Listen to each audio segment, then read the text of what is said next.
चलिए रीवा से खबर दिखाते हैं, जहां रीवा जिले के कुड़ विधानसभा क्षेत्र के पूर्व विधायक राजेंद्र मिश्र ने मध्य प्रदेश विधानसभा अध्यक्ष को पत्र लिखकर स्वर्गीय पंडित द्वारका प्रसाद मिश्र की कालजयी कृति कृष्णायन के पुनर्प्रकाशन की मांग की। अपने पत्र में उन्होंने कहा कि पंडित द्वारका प्रसाद मिश्र केवल राजनेता ही नहीं बल्कि प्रकांड विद्वान, प्रखर पत्रकार और भारतीय चिंतन के गहरे अध्येता थे। उनकी रचना कृष्णायन में इतिहास, दर्शन और आध्यात्मिक विचारों का समकालीन जीवन से किया गया समन्वय आज भी समाज के लिए अत्यंत प्रासंगिक है। पूर्व विधायक ने लिखा कि वर्तमान समय में युवाओं को भारतीय संस्कृति, आध्यात्मिक परंपरा और जीवन मूल्यों से जोड़ना बेहद जरूरी हो गया है। उनका मानना है कि यह ग्रंथ युवाओं को जीवन की चुनौतियों को समझने, भारतीय दर्शन की गहराइयां जानने और सकारात्मक दृष्टिकोण विकसित करने में महत्वपूर्ण भूमिका निभा सकता है।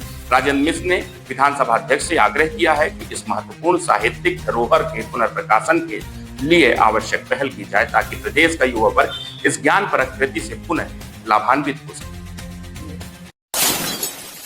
वार्ता का आयोजन किया गया है, क्या कुछ संदर्भ में इस वार्ता का?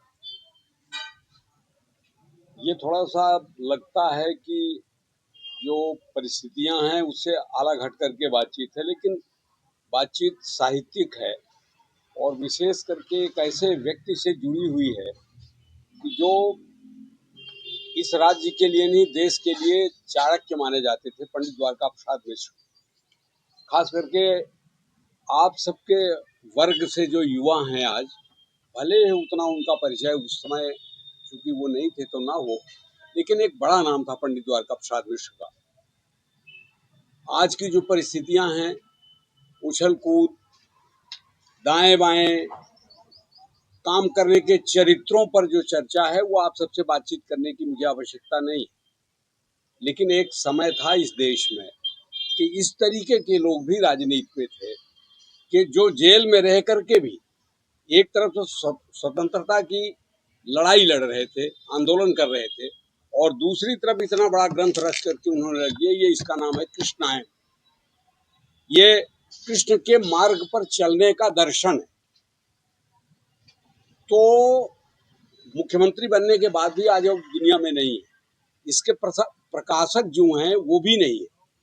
होता ये था बीच बीच में, जिसके कारण आप लोगों को हमने कष्ट दिया और मध्य प्रदेश विधानसभा के अध्यक्ष को भी हमने तकलीफ दिया। पूर्व विधानसभा अध्यक्ष संयोग से गिरीश गौतम जी मिल गए, वही संचल के हैं, उन्होंने भी रुचि जाहिर की और मेरे साथ गए वो स्पीकर साहब से मिलने।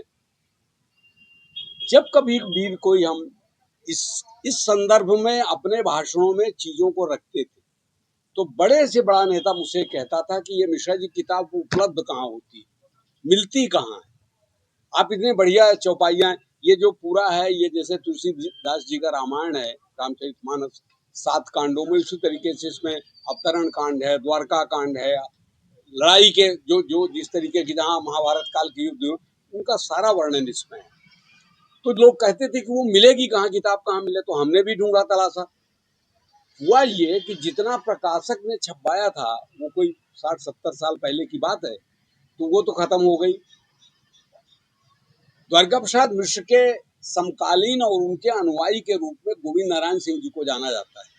तो Govind Narayan Singh ji as a governor जब बिहार में थे तो उन्होंने चर्चा में मुझसे ये कहा कि मिश्रा जी, मैंने तो मिश्र जी के मेरे उनके मंत्रिमंडल में भी रहा, उनके साथ भी रहा, मतभेद भी रहे, लेकिन साहित्यिक क्षेत्र में और एडमिनिस्ट्रेशन के क्षेत्र में द्वारका प्रसाद मिश्र का कोई शानी नहीं है। लोग कहते हैं कि इंदिरा जी को प्रधानमंत्री बनवाने में उनका योगदान है। इसका प्राकथन कृष्णायन का डॉक्टर राजेंद्र प्रसाद जी, जो भारत के राष्ट्रपति हुए हैं, उनने इसका प्राकथन लिखा है।